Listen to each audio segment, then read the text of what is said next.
Good afternoon, everyone. I am going to ask to call our fifth meeting of the FRAC committee together today. Thank you, everyone, for coming. Appreciate you being here.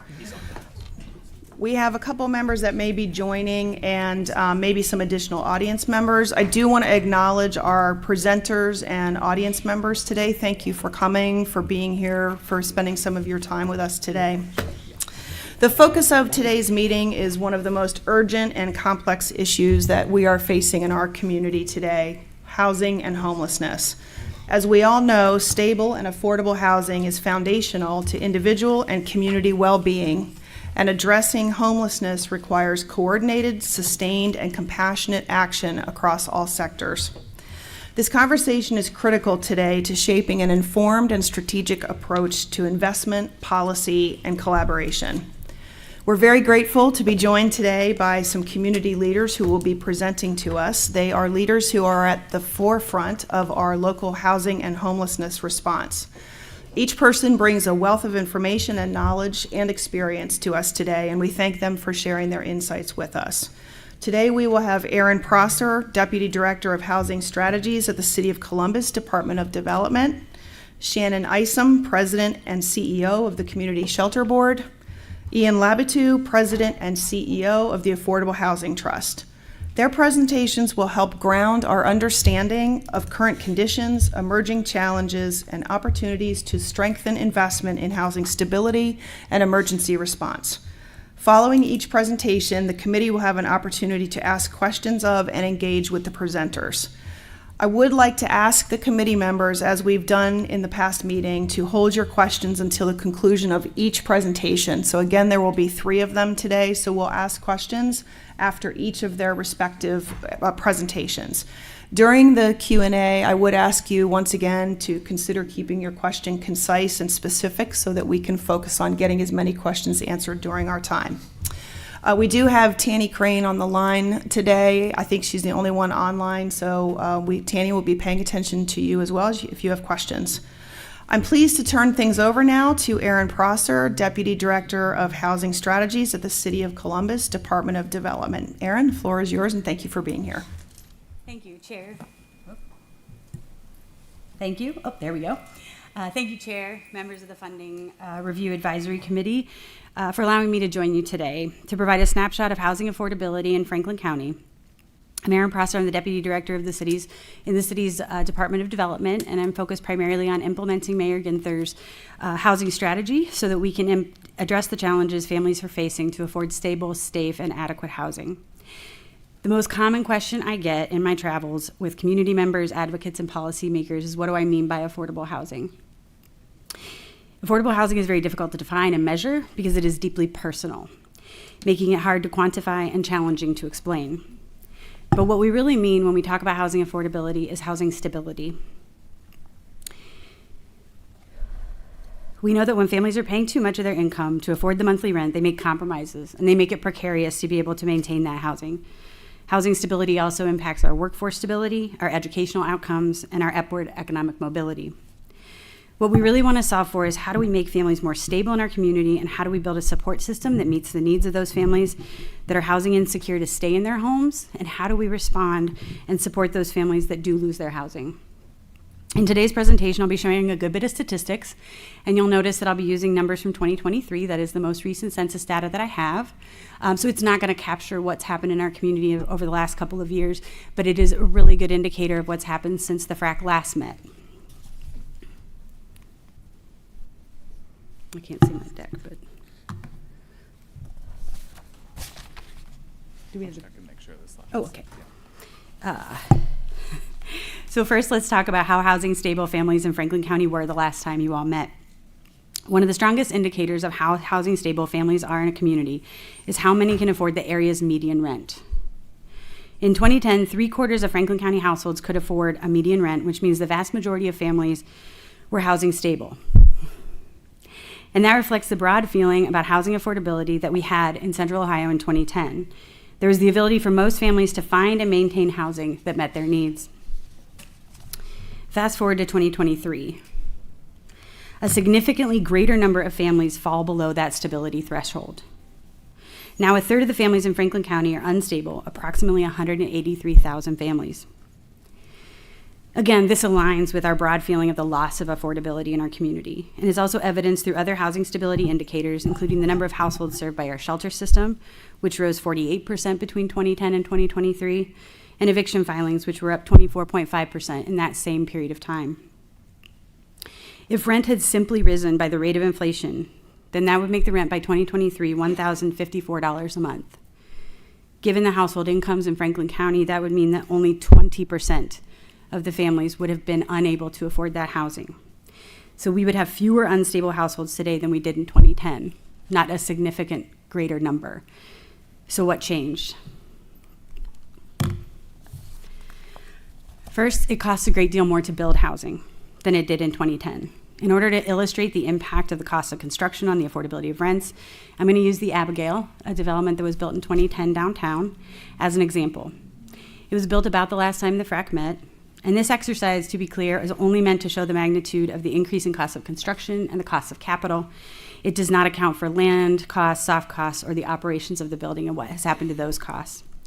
In 2010, to construct this 68-unit apartment building, it was approximately $6.2 million, with an interest rate at the time of just 3.25%. If we assume that 70% of that construction cost needs to be borrowed, then the cost of that capital would add about $750,000 to that project. Therefore, just to pay the banker back each month, each unit will need to cover $628 a month. That's the rent just needed to cover the cost of capital in 2010. To build that same building in 2024, the hard cost of construction has conservatively increased 65%. Therefore, the cost to just construct the building would now cost more than $10 million. And the interest rate on the loan has now increased to 8%. So now I need $1,287 a unit every month just to pay the debt service. The cost of the building in 2010, adjusted for inflation to 2024, would be just $9.6 million. So that cost of capital and the building materials alone increased the cost to build that new housing 40%. In a healthy, elastic housing market, like all markets, the price, and in this case rent, should be highly correlated to cost. So even without taking in the lack of supply into account, the price of housing has greatly escalated in response to the increase in the cost to build that housing. It is significantly more expensive to build today, and that cost gets passed along to the rents, and making it prohibitively expensive to build housing that is affordable for many families, and in a lot of cases, impossible to build. But we all know we don't have a healthy, elastic housing market right now. We have experienced a great deal of population growth, and we have not kept pace with our housing construction. So not only does the cost to build driving up the housing prices, but also the scarcity. Since 2010 in Franklin County, we have only added 0.81 homes for every family that has moved into our county. And if you noticed earlier in the presentation, when we looked between those income levels between 2010 and 2023, we added a lot of upper income households to Franklin County in that same period of time. Families earning more than $100,000 increased 137%, while middle income families only increased 17%. That means those upper income families will have an advantage to competing for that limited housing supply, pushing middle income families out. In addition to, our household sizes have gotten smaller. And while 3.27% doesn't sound like a lot, even had we not added a single family over the last few years into our county, we would still need 15,000 more units simply to accommodate the change in household size. And finally, fewer families are moving, right? Which means fewer units are available at any time. Families that own their home and have a low interest rate on their mortgages are staying put, and renters that are in a unit that they can currently afford are certainly not moving on. This leaves fewer units for rent or for sale for those who need them. The cost of housing and the scarcity of housing that's available in Franklin County means the median rent since you last met has increased 61%. The cost to buy a home in Franklin County has increased 71%. And during that same time, incomes in Franklin County have only increased 50%. So housing cost is far outpacing what families bring home in their paychecks. In 2003, there were just 64 available and affordable units for every 100 households earning less than that about $43,000. That's compared to 77 that were available in 2014. There's only 28 units for those earning less than $26,000 a year, compared to 40 in 2014. And if you notice, those are the same families that we indicated on the first slide cannot afford the median rent because they earn below that $45,000 a year. So how do families solve this challenge? How do they manage to get a roof over their heads? They're going to make one or more of the following trade-offs. They're going to move far away from opportunity. They're going to do what we sometimes call they're going to drive till they qualify. They're going to find a home or an apartment that is far away from jobs, educational opportunities, amenities, and service, because further from opportunity means less demand, and that means lower housing costs, which they will exchange for higher transportation costs and less access to what they need to earn a living and support their families. Second, they're going to opt to pay more than 30% of their income on their housing costs, and this may be in order to keep their kids in school. This may be in order to keep themselves at least somewhat proximate to their job, which we know means that they will have less resources to afford reliable transportation, high-quality childcare, and certainly to save money for the future. Third, they're going to double up families in a unit. They're going to couch surf, they're going to find temporary residence in a hotel, or they're going to be vulnerable to exploitation and live in substandard units that are not properly maintained or operated. And finally, they will increase their income to cover the rising cost of rent. And for most of these families, that means taking a second or third job or entering the gig economy so that you have enough money to pay rent next month. All of these options are unstable. So when you've made these compromises, simply a medical emergency, a lost job, a fight with your sister, a broken down car, any of those will result in you losing your housing.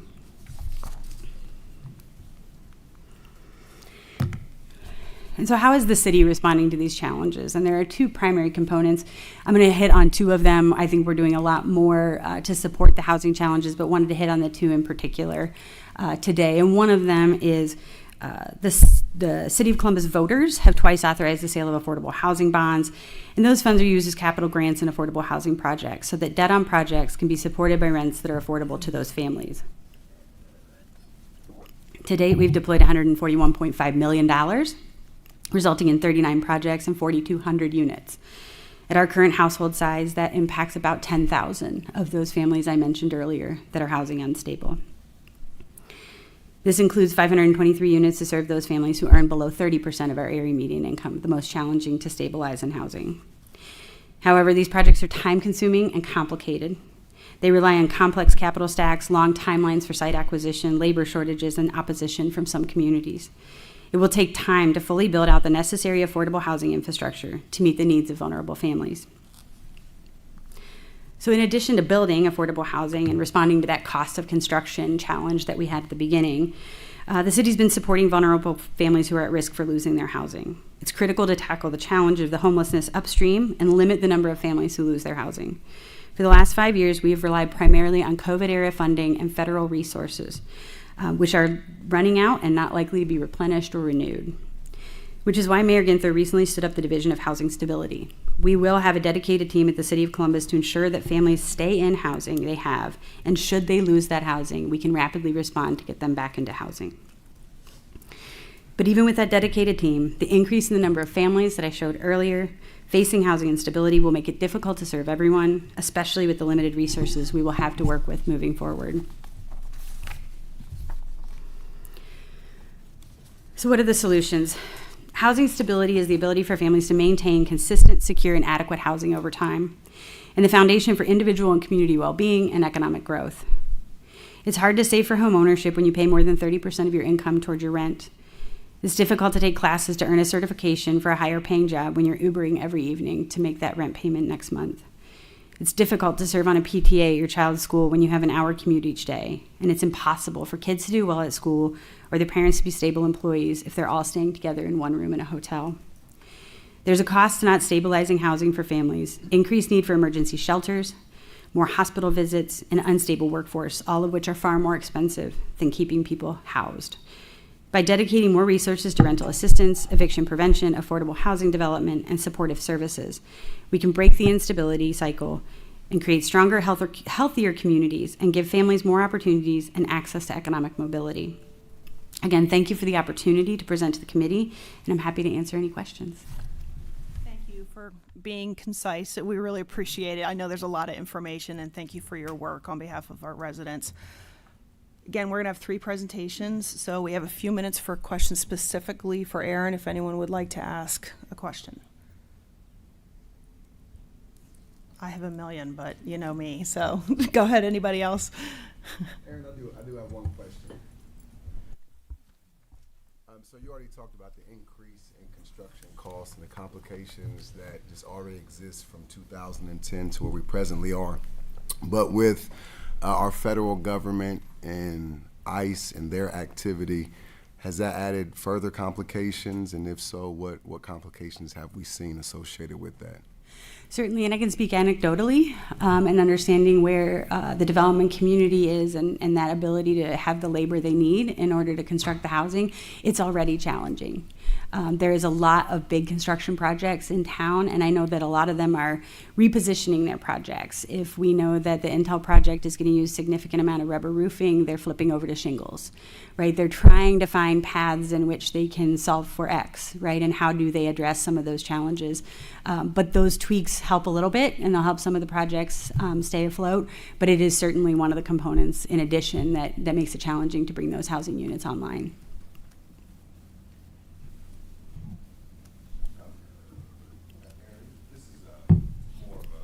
Opportunity to help level set, because I think when we talk about affordable housing, I like to always remind folks that there is no affordable 2x4 section at Lowe's, right? There is no affordable housing section when we talk about construction. So going back to your example of the Abigail, when we talk about that word affordable, what are some of the tools? How do we make things actually become affordable? Because the cost of construction is what it is, right? And so the mechanisms by way that we get that rent that you saw to make that deal cash flow to a place that's achievable by our residents. Could you just level set for folks of how we accomplish that and talk about that cost of construction, that it's not any different for market rate, luxury, and or affordable housing or subsidized housing? Maybe some of the finishes and materials, yes, but the core construction costs are baked into the materials and the labor.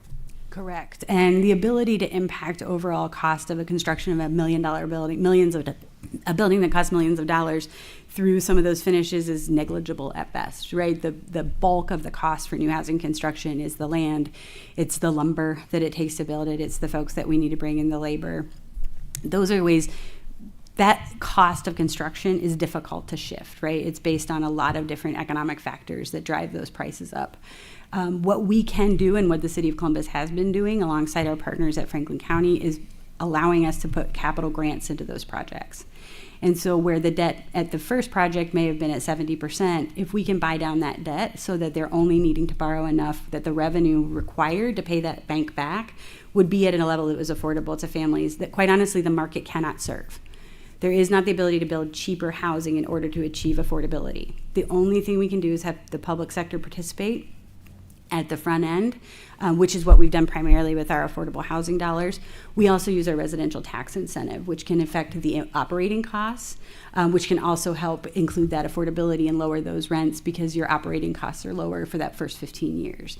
And so they are ways in which we can get those rents to the affordable level. Also, when we engage, it's affordability that's not just cheaper, right? When we put our money in, it's income restricted and protected affordability, which means the households that are included in those units meet those income restrictions. We have compliance protocols. We have the ability to hold accountable those developers so that the units are going to those families in those assigned income brackets, and they're protected for that period of time. That's really, really meaningful as we rebuild the overall housing infrastructure and hopefully look to get back to a position like we were in 2010 where the market was serving most of our families, because the product had been able to age appropriately, right? We have that normal churn where there is affordability available at every price point. And we can, if we had kept pace over the last decade and plus, then we probably would be closer to where we were on the inflation side. So we would have families that couldn't afford to participate in the market. We would still need to engage in that on the public sector side, but it would be a far less significant number of families in Franklin County. Thank you. Joy, did you want to ask a question? I saw your hand a moment ago. Okay. Is there a universal database that you all maintain that when you invest in affordable units, one goes off scale, one comes on scale, so that families can immediately go into those ones that are open?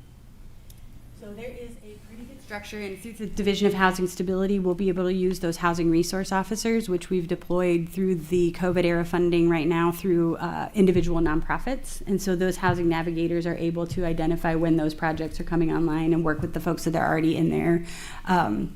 portfolio.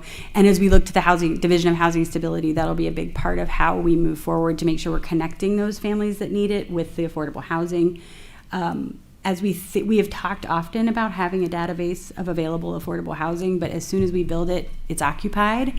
And so quite honestly, there would be nothing on the list. Right? Our social workers, our partners in the community, they are ready to fill those units with families almost immediately, which is meaningful, and we'll get them in as fast as possible, but it is a constant need that we're facing for those That's in the families. city, or is that around Franklin County? That's in Franklin County, yeah. Those are things that were definitely a challenge for our families. I mean, that is really the most security and the stability, and is to be able to get into one of those income restricted and protected units. Okay, are there any other burning questions? I hate to do this because we're in such a tight time schedule, but I want to make sure nothing else. Aaron, thank you so much. I'm sure there are a lot of other things we'd love to talk to you about, so we may have some follow-up questions afterwards, if that's okay, but very much appreciate you being here with us today. Thank you. Yes, thank you for having me. I would like to invite Shannon Isom, President and CEO of the Community Shelter Board, to come forward and present to the committee. Again, I would ask you just hold questions until she's had an opportunity to present. Shannon's presentation to us will be a little longer today than what we had given poor Erin, so just bear with us as she goes through her information, and then we'll have plenty of time when she's done to ask additional questions. Thank you, and Shannon, it is yours. Thank you.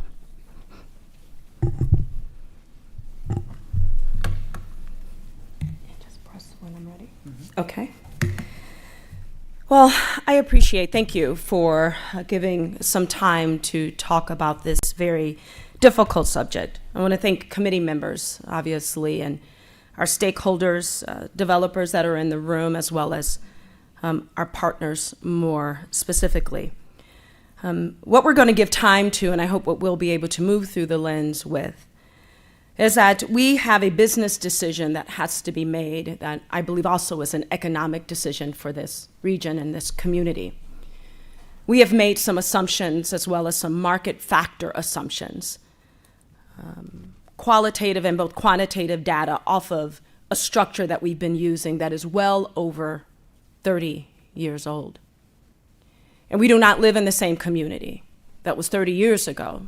So I hope that you walk with me, pausing, to know that these budget assumptions that we've made in the past, that these market factors that we've made in the past no longer allow us to talk about a crisis response system that works.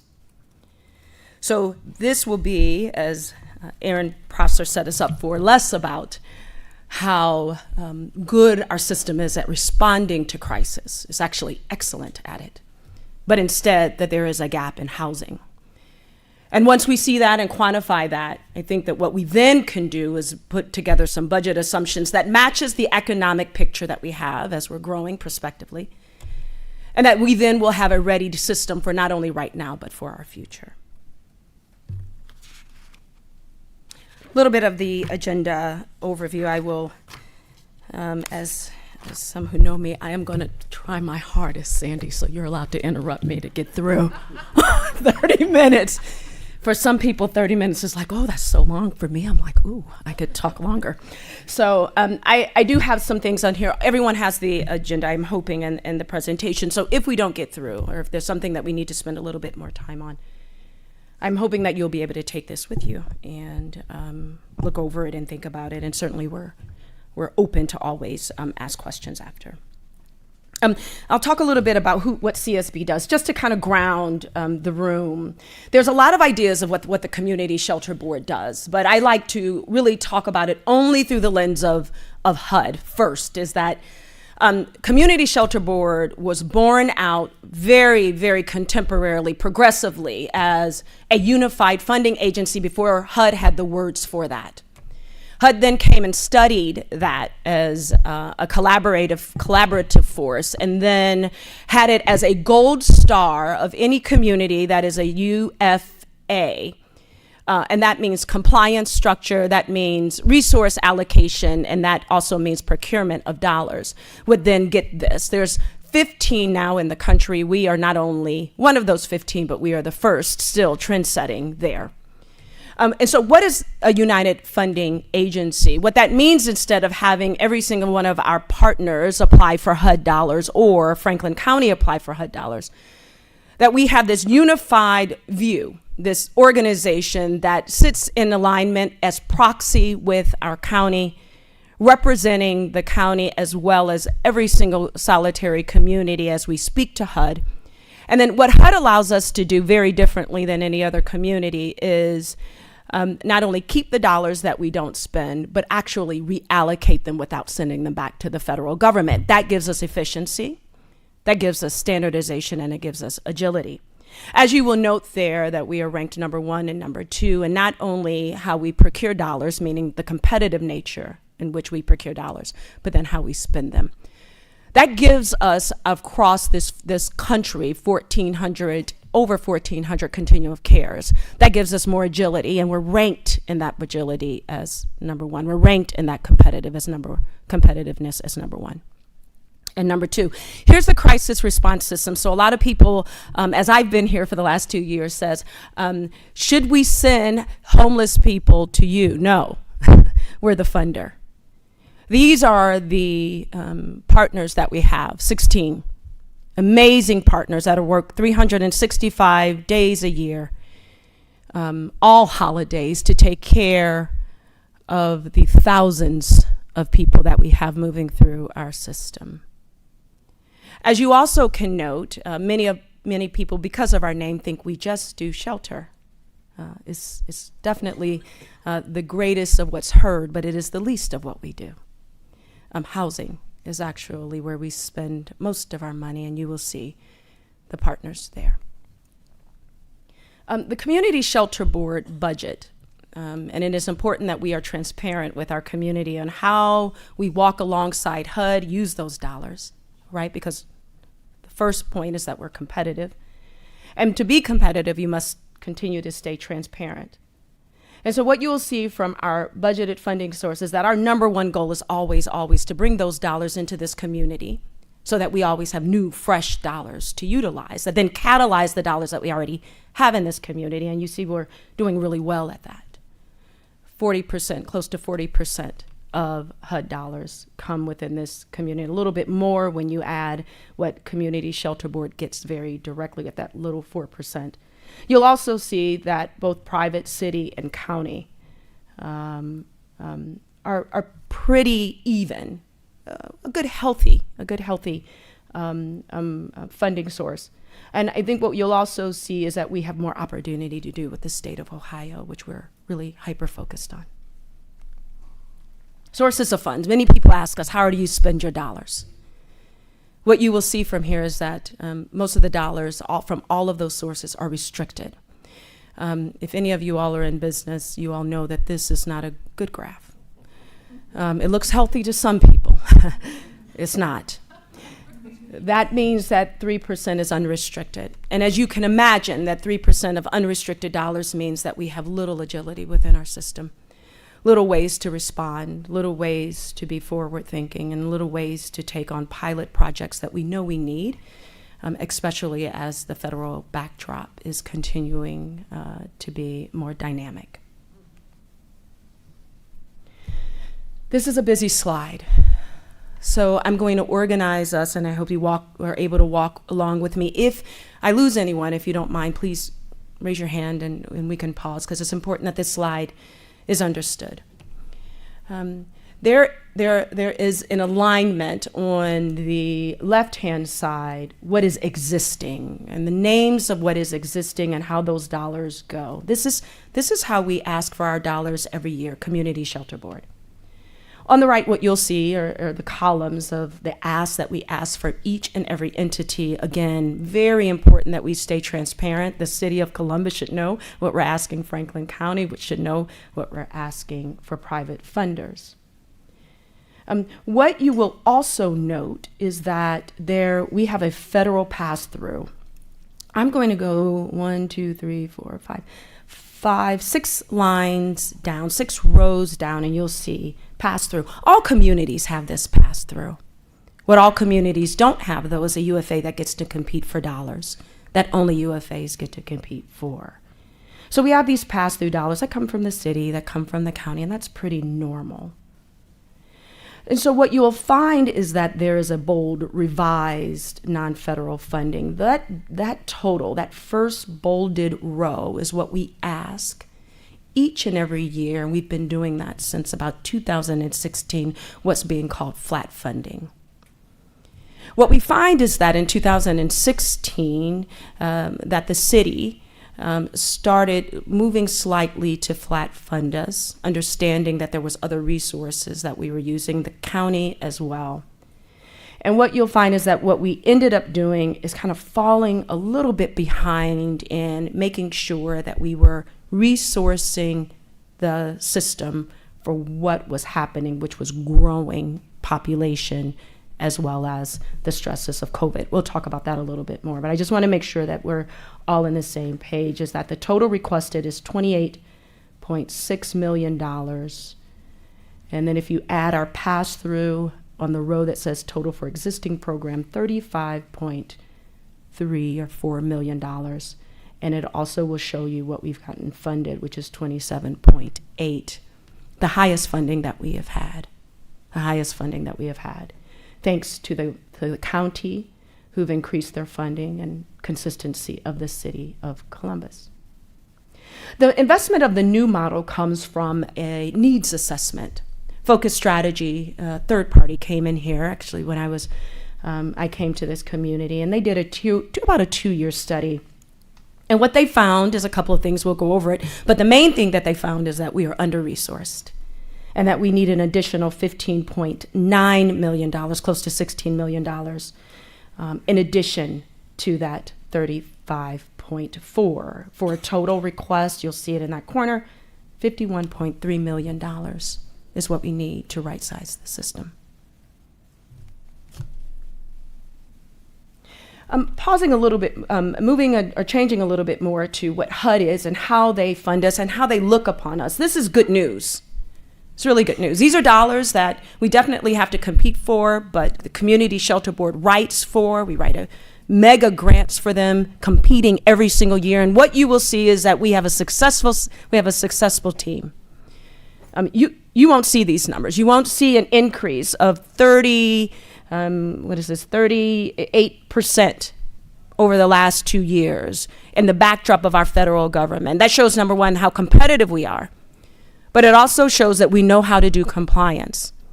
The third thing is that it shows how excellent our partners are.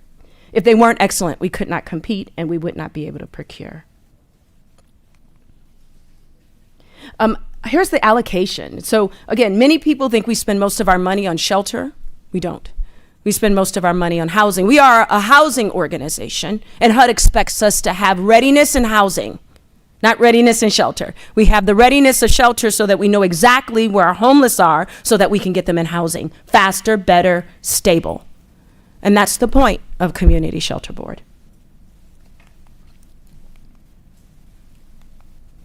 I want to show this slide because it really shows the fragility of our shelter system. So I'm moving back into the shelter system. CSB does housing and shelter, but moving very specifically in the shelter system, which is why you're here too. And this shows the shelter expenses versus our public support. So very quickly, organizing is that the green is the base funding. That's city and county. That's what we get every year. And what you'll see if you just look at the green, you'll see it being flat funded. However, you will see other public support, which is private philanthropy, other dollars that come through from the state and from other sources at the county as well, that there is some infusion of dollars. That's the blue. Ultimately, pretty flat, except COVID hit. And when COVID hit, we had the purple, which are CARES, ARPA support. And so we did see an increase in 2020 through 2024, but I'm going to ask you, if you take away CARES and ARPA, what do you see in that graph? Yet, the orange will tell you that the expenses have increased. So we're here really to talk about the difference between the infusion of those dollars as well as the shelter expenses that continue to increase. I want to note, and I think it's important to note, and I think it's a good time to note that here, is that our domestic violence shelter has never been a part of Community Shelter Board. And I think that's been a miss for this community.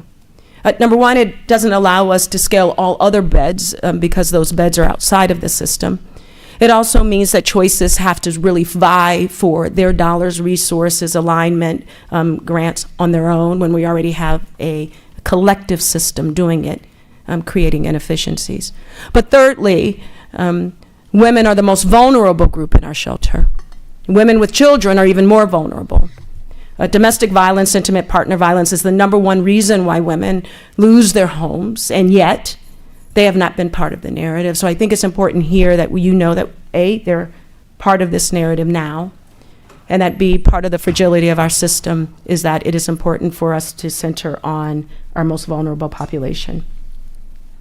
Our total system funding, when you include our leveraged funds with that, and that means the nonprofits who are talking to our philanthropic donors and bringing those dollars into our system, we have an $81.4 million system. I have this slide, again, another busy one, but I think the slide is important because it shows a couple of things. It shows what the CSB internal costs are. I'm all the way on the right side, and how that's increased. But modestly. It shows, though, the street outreach as well as shelter outreach, and then the housing and the increases there and how those use of funds have increased over time. What I want to note for housing very specifically, which is our number one job to do, is housing, is that if not for the UFA dollars, again, we are only one of 15, if not for able to compete with those UFA dollars, what you'll see in housing is that we would have been overall pretty flat in that space. So the community would have been a little bit less well off. And then finally, prevention and diversion I've used for the last. It is the least invested in and the greatest of impacts. If we can prevent people from moving into our shelter system, if we can divert them from moving into our shelter system, we have saved overall about $4 per person. And I'm going to actually say it saves thousands depending on how long our families stay in our shelter. Prevention and diversion should be our number one way in which we are investing along with housing. I've told you about the $81.2 million, which is the cost of our overall, but the $80.2 million is ultimately what we allocate to overall to all of our partners. What you'll see on the left-hand side are the source of funds, and you'll see very little Medicare and Medicaid, but our community partners rely very heavily on that.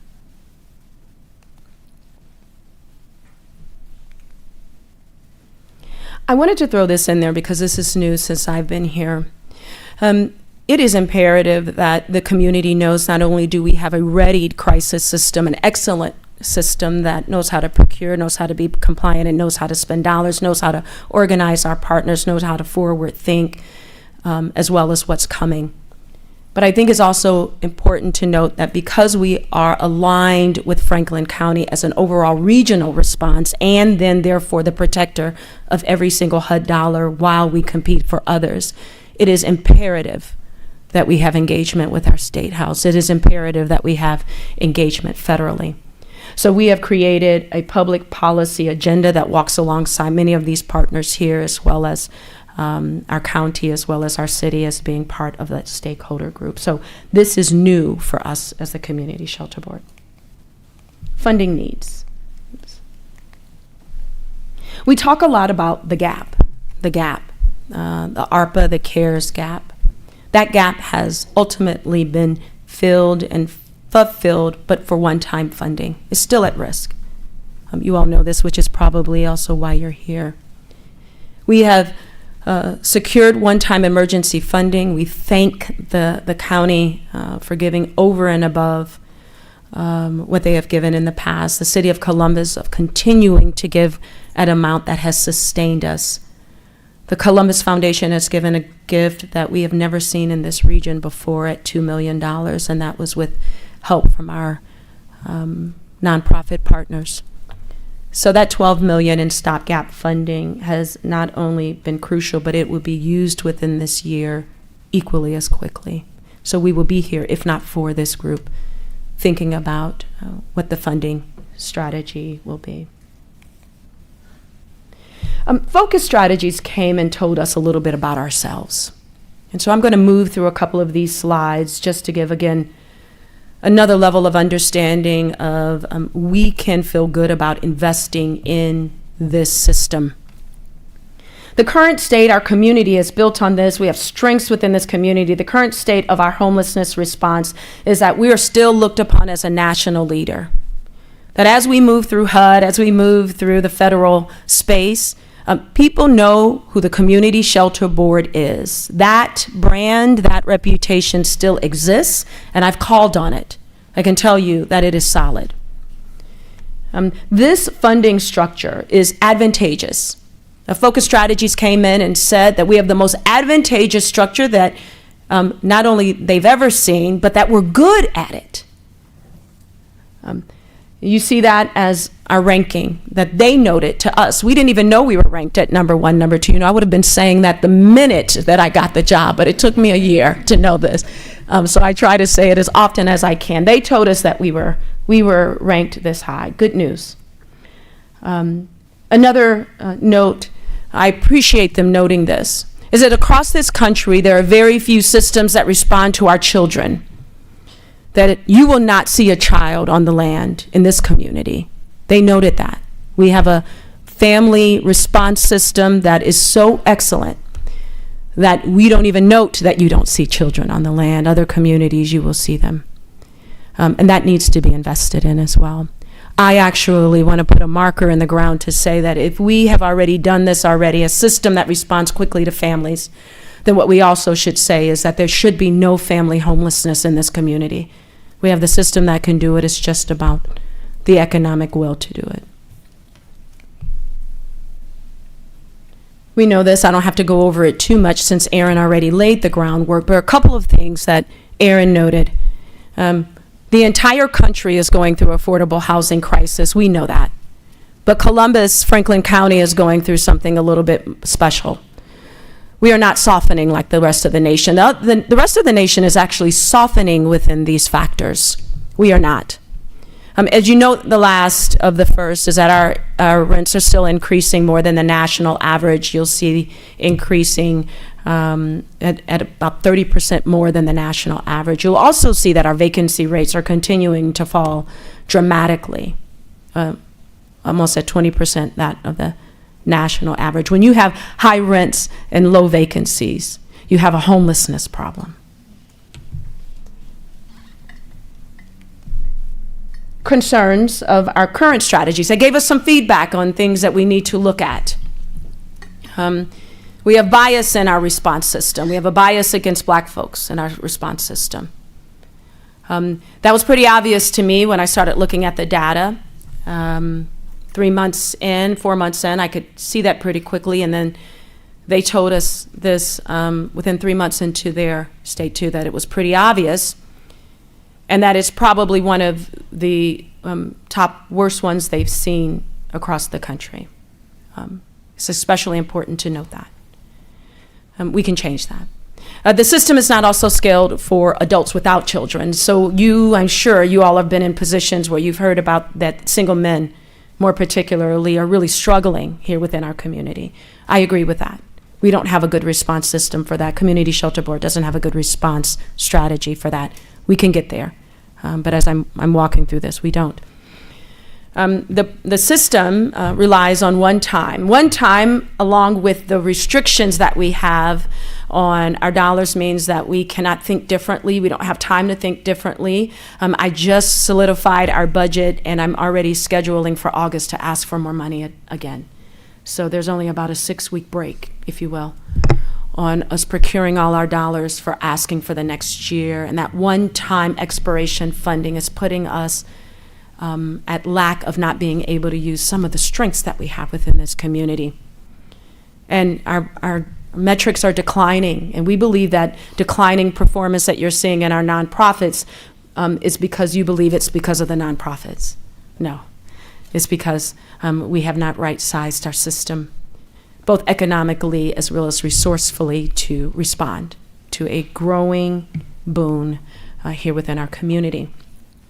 I'm not going to move through these a little bit more quickly to make sure that we're staying on time. But the big thing here is that we can change this trajectory. We have the right factors to change it. What you'll see on the left-hand side is the changes that we're proposing. What you'll see on the right-hand side are the impacts that change will have. We can reduce our overall homelessness, 40% of our homelessness. We can reduce unsheltered homelessness by 80%. More importantly, if we do exactly what we're doing today and infusing $80 million into the system, if we do that today, we will see in 2028 a 68% increase in unsheltered homelessness. Why so large? Because our shelter beds are full. And I don't think that it would be a good response for us to invest in more shelter beds. I think it would be a good response for us to invest in diversity of housing. Okay, yeah, don't get me started over there with Charles. Amen. Again, you'll see those goals broken out in multiple ways. You'll see that what we're really focused on is housing, adding units, rapid rehousing, scaling our housing system, scaling permanent supportive housing. You'll see that we're also talking about engaging diverse groups of people, structuring our data to report out. We should have white papers going out across this country. More importantly, we should have white papers going to Westerville, Reynoldsburg, Whitehall. They should know too how this system, this regional system, this catalytic premier system impacts their community. Finally, we're already in coordinated investment. But we need to be in coordinated investment that 100% of us are centralized and focused on the approach, and that 100% of our dollars are going for the exact same strategy. Continuing to talk about effectiveness, efficiency, you'll see how do we move upstream to avoid homelessness? We don't want anyone to experience homelessness if they don't want to, and yet our system says you must come in our shelter to access dollars. That has to stop. We talk about optimizing the response system. We must move to non-congregate. I think many of you have heard this story. We must buy all of these underutilized hotels, motels that are spaced anyway. How do we utilize those as housing structures? Very, very low income housing structures, and get people out of homelessness. And then permanent housing is really, really important. Again, what would this all cost us? You will see this was supposed to start, the components of this, in 2024. We haven't started it yet.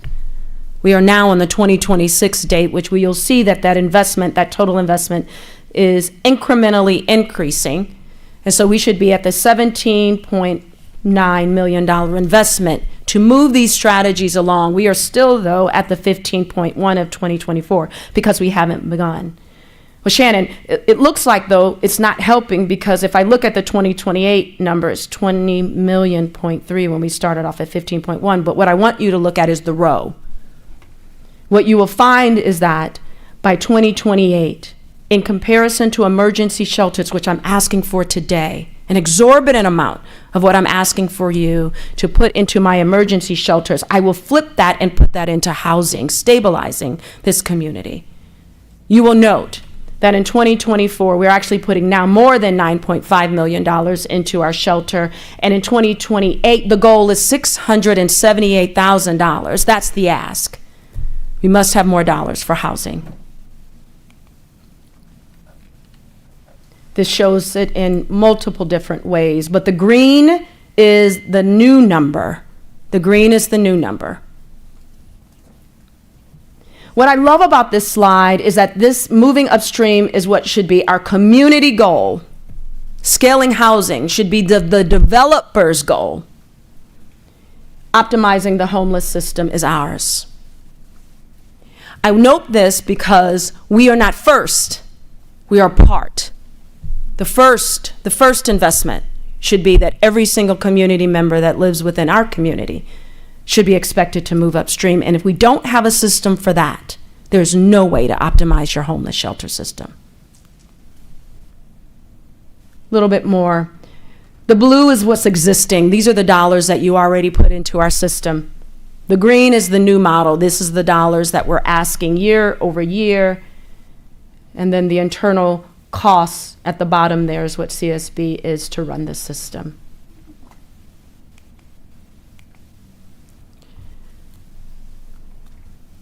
Okay. Many people say, what are other cities doing? Right. So I have a slide here. Again, busy slide, more detail. I'm not going to go through all the detail, but a couple things that I want you to note in this graph. That Austin, Charlotte, and Minneapolis are our peer cities. And what you will note, as we all went through the exact same things at the exact same time, is that our Franklin County, Columbus, that we increased our shelter inventory while our peer cities were decreasing them or stabilizing them. What you will note in the second slide to the right there is that we flattened out our housing inventory while our peer cities invested in them with increase. What you'll note in rental vacancies is that our vacancy rate has decreased. We all know that. We're feeling in that. Well, if you look at the housing inventory, what you'll note is that our peer cities went through some levels of fluctuation, but actually increased while we were decreasing. And then finally, our point in time count, which all of you know so well, is that continued to increase while our peer cities increased, but increased more moderately than we. More data, again, not going through all this, but it gives you some detail of dollars, of the amount of investment, of the strategy in which they went about this. What you will also note is that this wasn't a city-only issue. This is city-county. You will see that ultimately the seat in which all HUD dollars sit are within the county seat. Yet, we also understand that resource allocation and nonprofits function in city, and so you'll see the main city, but ultimately that this is a county response. The other thing I want to note, you guys can read through this, but the other thing I want to note is that they spent significant dollars in multi-year housing while stabilizing the shelter. More detail here, but this gives you the Austin Travis snapshot, exactly what it looks like for Austin Travis County's strategic 3-year plan. This is it. This is their 3-year plan, sits on their website.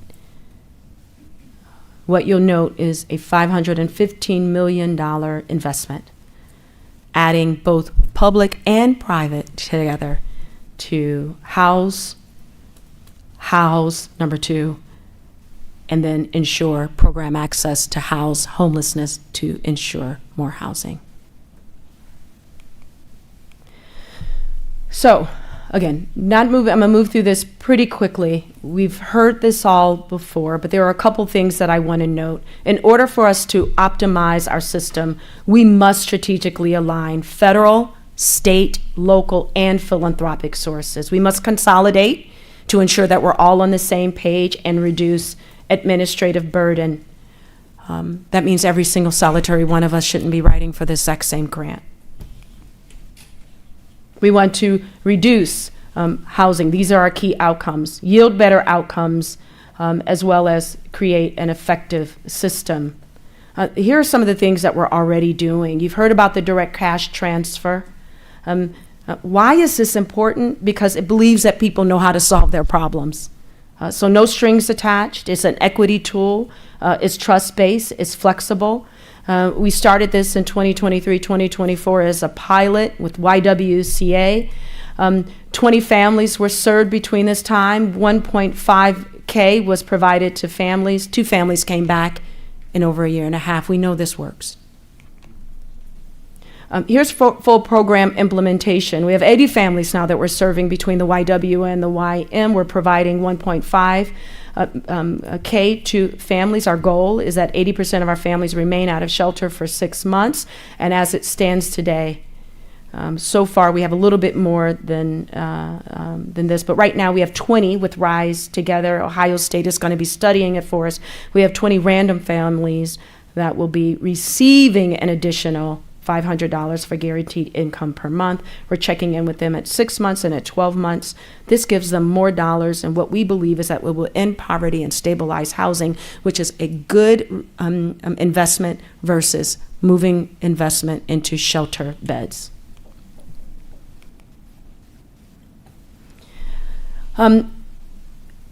Put this in here because I think it's important to note two things. Definitely, you need to know where all of our beds are, and that's under the traditional. I want you to tell you that CSB continues to respond more and more to those on the unsheltered, and we should, those that are unsheltered, and we should, and we're doing that through warming centers. This is the second year we've done warming centers, and we have seen a response that we do not see in our shelters. We have moved in the 4 months that we do warming centers, we have moved close to 60 people into rehab or housing. Those people that we have never would have touched because they were on the land and will not go into our shelter because of violence and other mental health issues. Likewise, it's important to note that we have responded to Sawyer Tower, we responded to Colonial Village, over 1,330 people that we responded to. And within 11 months, we had all but 4 housed. And then this talks about what our other nonprofits are also doing. Just talked about the winter warming centers here. We are always looking for new partners. I want to shout out to our Brother's Keeper, who is making sure that young men, mostly black young men, teens, are having a warm place to stay in the winter who otherwise would not, as well as New Covenant Church. We're working to engage breaking down barriers to housing. Again, not moving through all of this, talked about this, but one of the things I want to underscore is that we do work with CMHA. CMHA is the top 3 housing authorities in the country. So here within this community, we have number 1, number 2, United Funding Agency, in which HUD dictates as number 1 or number 2, and we have the top 3 CMHA, which HUD dictates. So we have the number 1, number 2 UFA, number 1, number 3 CMHA. Homeless Prevention Network. Many of you know about prevention. It is imperative that we keep this, as I said in the other slide, as our number 1 goal. Why? Because it works. 95% plus of all households engaged remained out of shelter for over 6 months. We know that this works. We've expanded more in our access points and partners, and we believe we can develop more partners, more importantly within our schools as well as the municipal courts. The success of this is continuing. You see 28 full-time housing specialists. The City of Columbus has given us more access as well as resources to this as well. I'm going to spend just a moment on a healthy continuum, and then I'll go ahead and turn it over for questions. I think it's important that we are all also grounded on not only what Community Shelter Board is and what we have as a tool, but we also understand what a healthy community is too. And a healthy community has every single solitary points of resources. That means that a growing community will have homelessness. It will. But what we have to make sure is that homeless people, community, those people that are moving through homelessness has a way to move upward, and that we have an ability to ensure that this scale is healthy. Here's where we are. I put the X's there in our community housing and our deeply affordable housing because I believe this happened under our nose and we missed it. When I talked first about the budget and the assumptions that we make in our budget, that this is about our economic investment into our housing continuum of our community members. We like to distill it around shelters and homelessness, but that's not really what we're talking about. We are talking about a healthy housing continuum. And in order for us to have a healthy housing continuum, that Community Shelter Board, the emergency response system that we call the emergency shelter, was built on an assumption, a budget assumption, that those 2 partners were going not only to be here, but they were also under responsiveness. The community housing was the CMHA. The CMHA is our federal way, our federal government that was our number 1 developer in this entire country. We called that projects, project-based housing. Those are projects. You all know this, that Communities didn't do well, so they got out of being developers.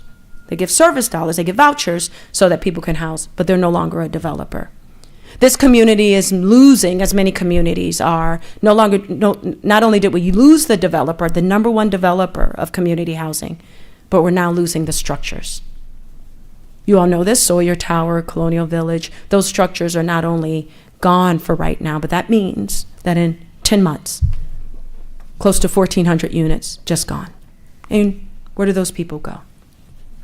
Likewise, and we don't have anyone filling in that space. Likewise, deeply affordable housing, where does that come from? Deeply affordable housing comes from naturally occurring housing. We want developers to develop housing. Why? Because it gets old and it becomes affordable and it becomes deeply affordable. So we want that, naturally occurring affordable housing. But we also had, because we had CMHA or the federal really infusing, developing in this space, we also had something called Homeport. And they helped fill in that gap of deeply affordable housing. So not only did we have naturally occurring housing, we had Homeport that was housing. Now, we haven't lost Homeport, but what we did lose is that Homeport no longer functions in that AMI directly, not like they used to, not when we built out our homeless shelter system. So if those two things are gone, just in our overall equation and our response system, what we know is that people who are at supportive housing and under, 30% AMI, 40% AMI and under, are going to have a hard time jumping over those two steps. Broken steps, right? Hard time jumping over. And so what you'll see is that the frail, the fragile, the elderly, the mentally ill, those that are disabled, moms that are carrying lots of kids, you'll see that they get stuck, because the steps are too hard to jump over. That's not to say that some people don't jump over them, but in general, you'll see within our homeless shelter system more mentally ill, more poverty, more people with babies. I'm adding the AMI, as you see also, I'm adding what does AMI mean as far as income, you'll see that.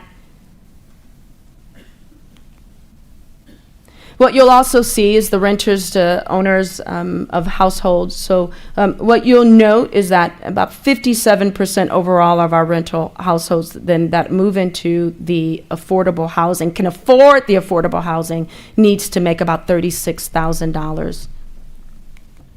And then finally, what you'll also notice on this is very small, but ultimately we have severe rent burden up until we hit affordable housing, and only 19% have a no-cost burden at about the 36 to 57,000 mark. And then as you see over that, close to 70% of our folks are rent burdened.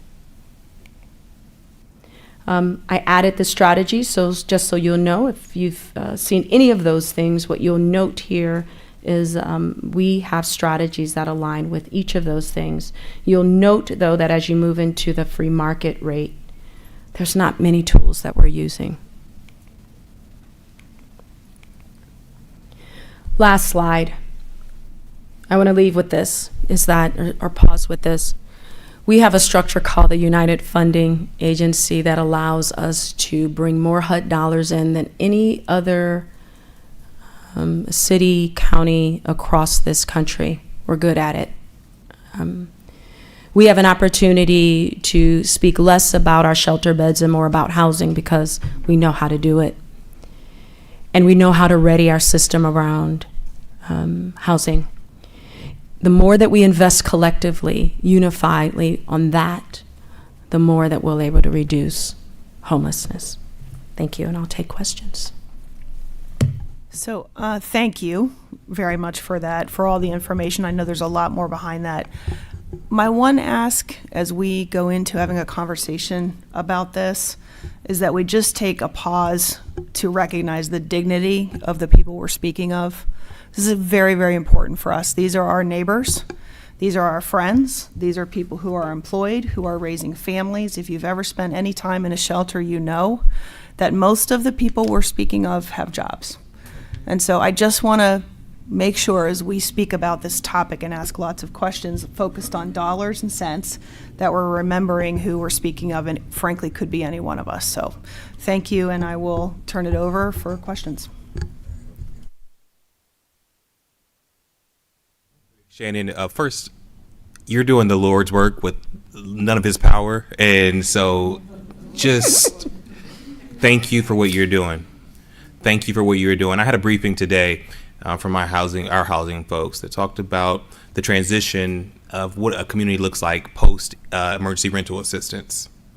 Would you help paint that picture? Because you hit on it a little bit, explaining what those COVID dollars did to hide or to ease some things that just will not be there. One example that our team gave, they came up with an amazing way for us for the first time to fund emergency rental assistance out of the city budget, which is huge. We were not doing that pre-pandemic, but we are going to be able to fund about a fifth of what the need is. So right now we have 26 funded positions out there that work with people to stay in their homes. And you said that for every dollar that we put towards keeping people housed, it's a $4 investment in what it would cost to take care of them afterwards.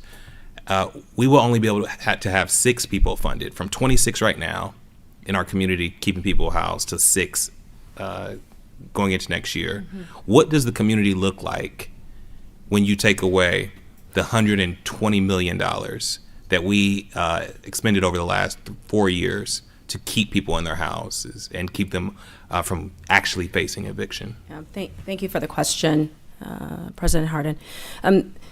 Because the Community Shelter Board and the nonprofit partners that walk alongside with us, both in the shelter space as well as within the housing space, we are focused on the most marginalized of all of our community members. And so, as we talked about that data point, I want to note a data point that we've missed, and then I can talk to you about the impact. In 2019, this community was bringing support to every shelter bed per year at about $9,970. 2019.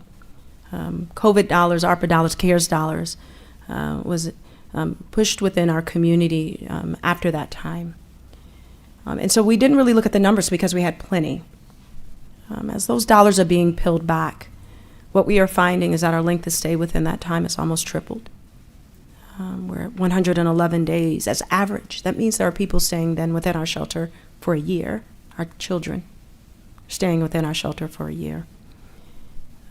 That also is that in that time, that $9,900 of investment this community has given per that shelter bed has gone up to $24,700. If any business metric will tell you that, there's a problem here.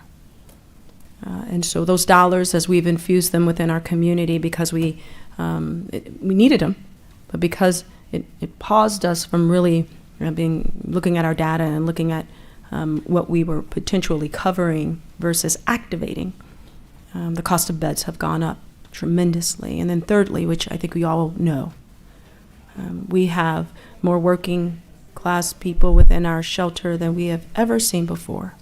I've seen numbers as high as close to 40% of our shelter, community members in our shelter are working, getting up every day. And so, although, again, we were very thankful for COVID dollars, ARPA dollars, as you talked about the ERA dollars, you've seen the eviction numbers. Because we're talking about the most vulnerable of our population. We're talking about elderly now that are priced out of their home. We're talking about more children than we've ever seen before. That I believe that additively, that pause that we had is going to, again, even with the backdrop federally of what I'm hoping someone will ask about federally, what we're going to be looking at, that I think it covered up and maybe dulled us a bit from knowing that we are still really in certainly a philanthropic benevolence around our response system, but more importantly, this is an economic business strategy on how we make sure that our continuum, our housing continuum, is fair, agile, resourced, and accessible for all. And again, this from business, is that if you don't invest, then that means that if you invest later, that it could potentially be more costly, and that's where we are. I have a specific question for you, Shannon. You talked about the new model of prevention and diversion, building housing, et cetera. Can you talk a little bit about your dream of a permanent source of funding or some kind of reliable, continuous source of funding and how that might be used specifically to meet those goals? Sandy, I would be remiss if I did not say I have a dream. Okay, so can I get that out the way? Okay, I got it out the way. Thank you. I do, though. I do have a dream that let me, to answer the question very directly, you all have seen this. $81.2 million that's already invested into this system. I believe strongly that if we think about the economics with number one, goals and objectives around housing, a little bit painful to pivot it, but moving more of our dollars towards housing, potentially, as I brought forward to some, that community shelter board can think about themselves as DCA Bivens said, a community housing board, and that we think about how do we develop housing within those parameters at $24,700 a year. We can house families. That subsidy would go down. The data shows that. So our goal is, my dream would be is that number one, we would have enough dollars, at least for a couple years, to stabilize the crisis shelter system, to really stabilize them so that they don't have to worry while it allows us to have a moment to think. I think within that time to obligate Community Shelter Board with a strategy that aligns with the county, with all of the cities within the county, as well as with some of the federal challenges that are happening, but I think it's still doable. We are a top-notch UFA. We have a top-notch housing authority and bringing some projects forward that we also can invest in, especially with some dollars that are going to be accessible. And then by year 3 to year 4, let's start looking at the data and let's holding ourselves accountable. One of the things that I think about all the time is that time is going to move anyway. And so time is either going to move with you not strategizing, or it will move with you. We might as well move with us strategizing. So my dream is that I am walking lock and step with the county, the city, and the business partnership with a unified goal to say that we will have more housing in 2028 than what we have in 2025. And then holding accountable for the dollars of that investment.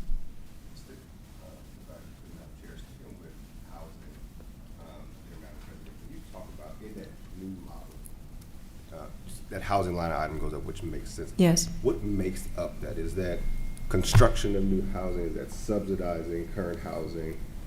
All of the above. Could you get me, when we say housing, what do you mean by that? First part strategy. But then also, I think, speaking with this theme of prevention, getting upstream. One of the things that you said that stuck out to me, and in my past work with Glad Community House, was there were folks that would come to me trying to be proactive. But we have a system that says, I can't help you unless you have an eviction letter.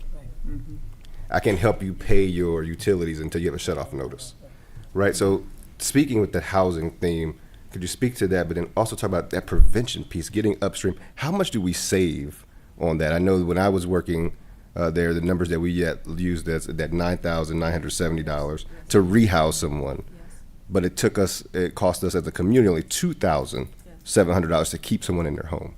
So we're talking about a true return on investment there. So I know that was a loaded question. I'm sorry, it was like 3 different things there, but if you could just touch on all 3 of those. Yep. I'll start first with the slide that you all saw with the restriction. One of the things I'd like to change, and a concern that I have within the structure that we're utilizing today, is that we believe that the dollars that we take with strings attached helps us. It does not.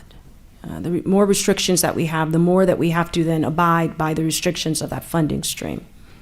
So it doesn't surprise us that the government must make you compliant. So there are some steps that you must go through. It makes sense. We're obligated. We take the dollars. It makes sense. And we should be good stewards of that. But without a community plan, it doesn't allow you to say that we are going to have 12% unrestricted because there's things that we have to do. There's things, so what we haven't done is understand that we have agency as a community to not only take the dollars and create a different normal for this community.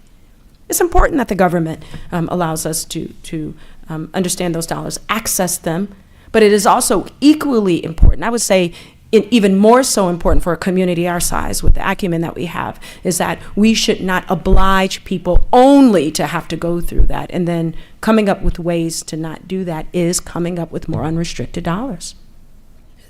We're able to do that. But because we're so heavily restricted, it makes overall the community feel equally as restriction for the compliance. If also you have no cushion in that those restricted dollars, then you can't lose them because the system is so fragile, then it makes people then overly diligent about being compliant. You become scared to make a decision anywhere else. So I think that can be solved by what we're talking about today. How do we look at a collective strategy that moves us together and really is fully resourced? The second that you asked me, which I can't remember because I got excited about. Ask me again, Nick. What would you? Sorry. Next. When you talk about housing, Yes. particularly with the new model, but in general, when we're talking about housing, Yes. what is So, in that space? Yes, There's a yes. collective what we have to do, but also in that model, what are we talking about there? yes. So within the housing space, thank you for reminding me. Within the housing space, they are looking for more investment into permanent supportive housing, which we all know that is specifically for the mentally disabled, severely, chronically disabled, physically and mentally. Rapid rehousing, which we have, but we don't leverage really well. And I believe as focus strategy, as I saw when I first came in here, that rapidly rehousing should be rapid. That means that people should literally skip our shelter, move so quickly that the rapid rehousing are not only exhausted, and I would say not at the end of the year, but about in 10 months, if not more, if not better. But also that we have enough access to spaces to rapidly rehouse dollars. Now, those dollars go away eventually, which is good because sometimes people just need help. We're not utilizing it enough, and there's not enough of it. So that's the investment there. And then prevention and diversion. Diversion means, what's the difference? Preventing means I'm going to make sure that whatever space you're in, you're going to stay and not come into my shelter. Diversion means that you've come into my shelter, you can come into my shelter, but I'm diverting you away, right? All of those things are less expensive except permanent supportive housing, PSH, which is our most expensive housing. All of those things are less expensive than us keeping you in our housing. I would say that as you talked about the numbers, that the numbers around the project that we're doing right now will tell you that we're just $500 away. Maybe $1,000 away, less than what you even said.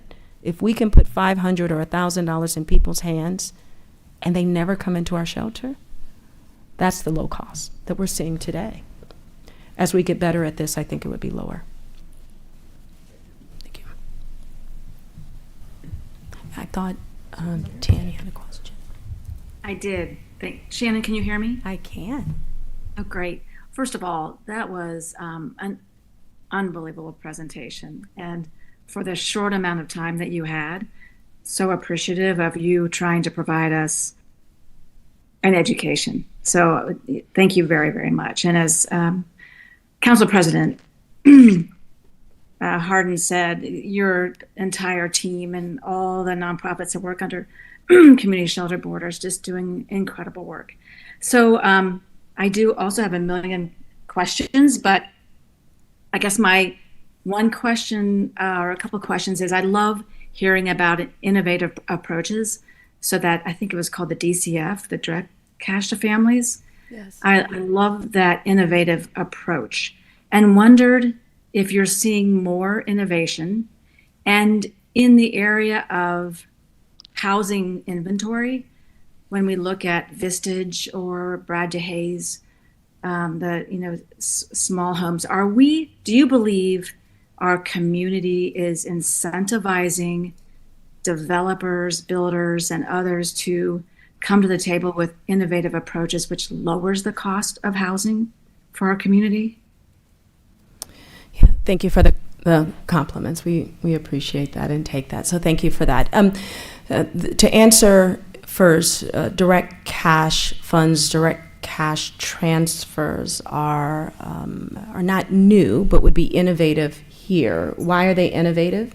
Not because necessarily we're handing people dollars. That's not necessarily innovative. I would bet you that most of us here feel very successful because we had a safety net of people that made sure that we could not fail. So overall, handing people dollars isn't the innovative thing.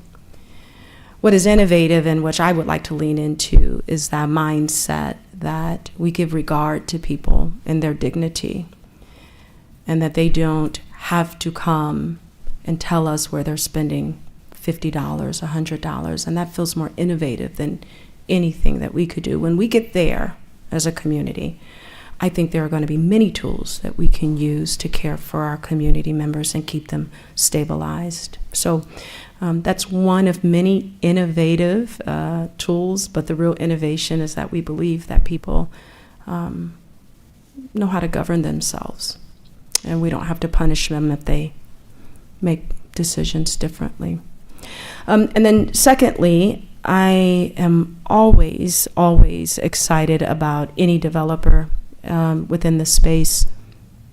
I do think, thank you for asking the question, so I'll just be really honest here. I think that developers have a hard job if they have to somehow make the profit that we want them to make, because we do. We want to encourage a ecosystem that is really, really prosperous for our developers. Why? Because I need naturally occurring affordable housing. We need it. We need houses to get old. We need housing to not be a commodity. We need that. And in order to have that, demand and supply must start matching. It's just business. So I am always encouraged to see more developers. Vista Village is small or tiny housing. And I would just say, again, there's nothing really new under the sun. We've had tiny housing before. It was called SRO.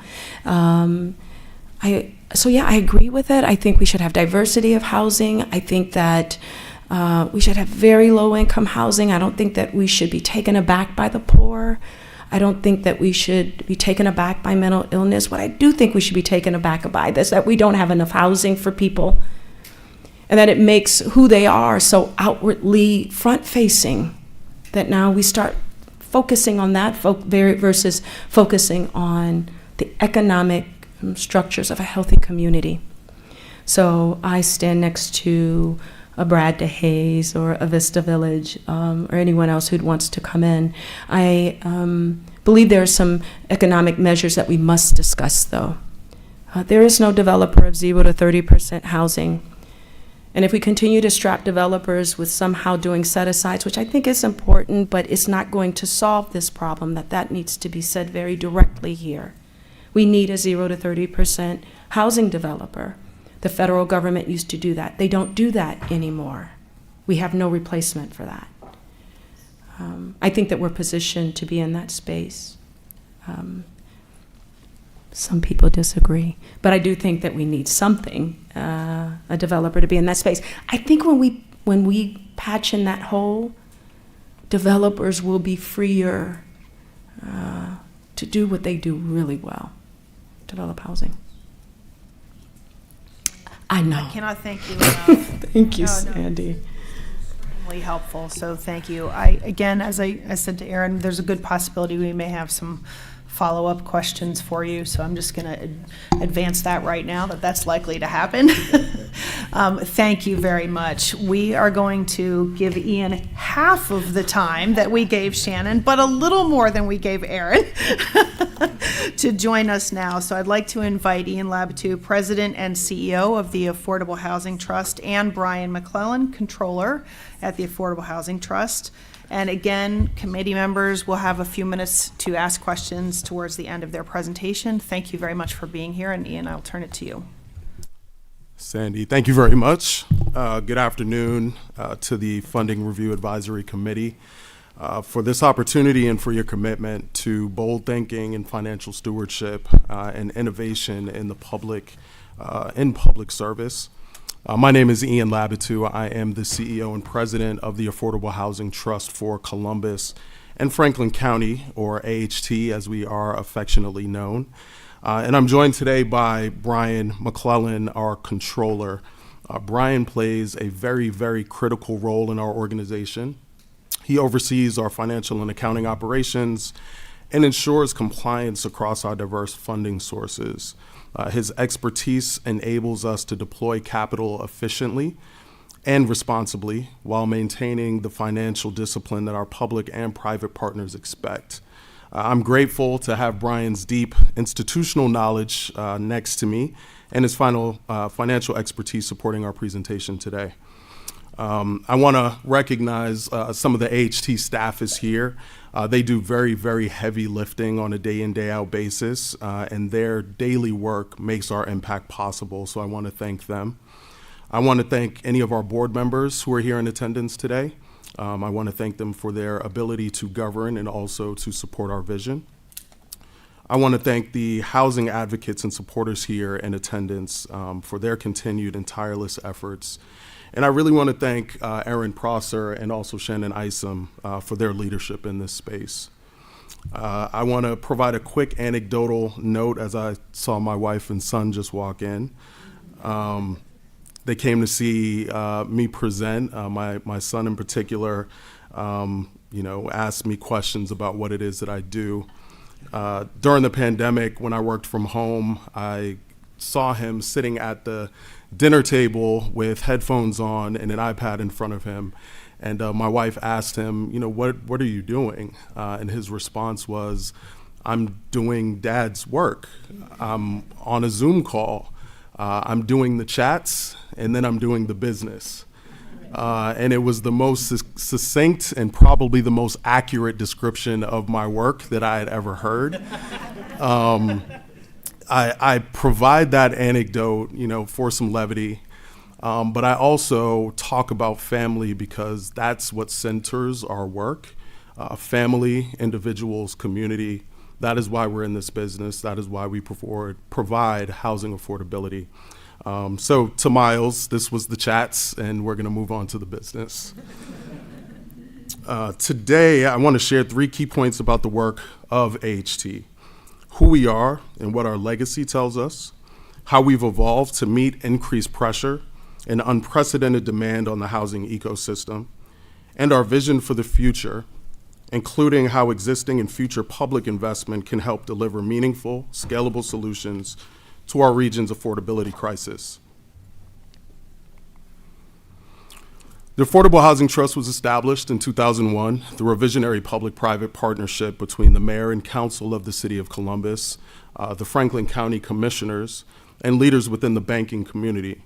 We were established to focus on residential housing, filling developmental financing gaps that private capital alone just could not address.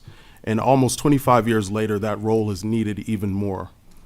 We are an independent, nonprofit lender and a certified community development financial institution, or CDFI, which allows us to access federal funding, though traditional federal funding channels are increasingly uncertain.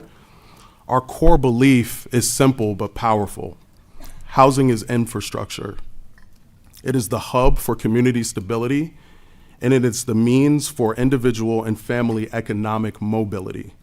When people have stable housing, employers see less job turnover, children perform better in school, and our healthcare and justice systems experience less strain. This creates a more competitive region where housing affordability affects not just families, but our entire economy and workforce. Since 2001, AHT has financed over 300 projects, invested more than $520 million into community, and created or preserved greater than 14,000 homes across Columbus, Franklin County, and our regional partners. This past year demonstrates our reach and impact. In 2024, we closed $70 million in loans, supporting nearly 1,900 units, generating $494 million in regional economic impact. That impact includes thousands of construction jobs during development, permanent employment opportunities in property management and maintenance, increased local spending by new residents, and enhanced property values in surrounding neighborhoods. It also represents millions in long-term local tax revenue and reduced strain on emergency services as families achieve housing stability. What's significant is the breadth of our work. Those 1,900 units are comprised of 24% serving households below 30% AMI, our most vulnerable residents. Another 44% served households between 31 and 60% AMI. 15% served 61 to 80% AMI, and 17% supported workforce and mixed income categories above 80%. This kind of reach, both deep and broad, is what AHT is designed to do. While our foundation as a trusted steward of city and county dollars through an apportionment of bed taxes and real estate conveyance fees respectively remains the same, the pressure on our housing ecosystem has increased dramatically. That's why we've diversified our capital stack to include additional funding sources, including federal CDFI grants, bank credit facilities, and philanthropic investments. Additionally, we've created two structured revolving loan funds, the $100 million Housing Action Fund focused on Franklin County, and the current $61.5 million Regional Impact Fund covering 8 adjacent and proximate counties: Franklin, Delaware, Fairfield, Licking, Madison, Pickaway, Union, and Knox. These revolving loan funds present a critical evolution for AHT.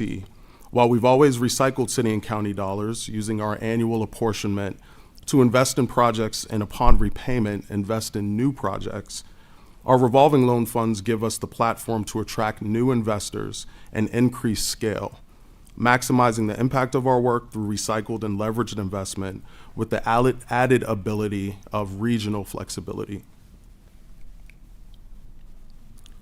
The current housing needs data tells a sobering story, as you've heard from both Erin and also Shannon. But AHT is using that information to point us towards solutions. We need over 200,000 housing units by 2035, and that's based on projections of 145,000 to 202,000 new jobs in the region by 2032. For every 100 jobs that come into our vicinity, we will need roughly 95 housing units to keep pace with those new jobs, and we are well behind that pace. In 2023, Franklin County issued just 7,300 housing permits for construction, well below the 17,000 to 19,000 that we need annually. And meanwhile, only 25 affordable homes exist per 100 extremely low-income households in Columbus. This shortage strains families, it increases shelter demand, it worsens educational instability, and it puts pressure on our public safety nets. As housing affordability increasingly becomes the most crucial economic development issue in our region, we must scale our response. Based on historical funding patterns and current projections, AHT expects to support approximately 2,200 additional affordable housing units with existing city and county funding. However, with an additional $10 million per year in public investment, we conservatively estimate supporting over 6,000 units in that same period. I use this additional investment as an illustration of how additional public funding translates to increasing the volume of the number of units that can be constructed. Combined with other operational enhancements, some creativity regarding financing mechanisms, and through collaborative effort with the Columbus community of housing organizations, we can increase that number. So that funding is targeted towards the highest and best use projects in our region. Our investment strategy focuses on providing the deepest level of affordability and income targeting, increasing home ownership access, preserving naturally occurring affordable housing through acquisitions, and also financing transit-oriented development projects with workforce housing.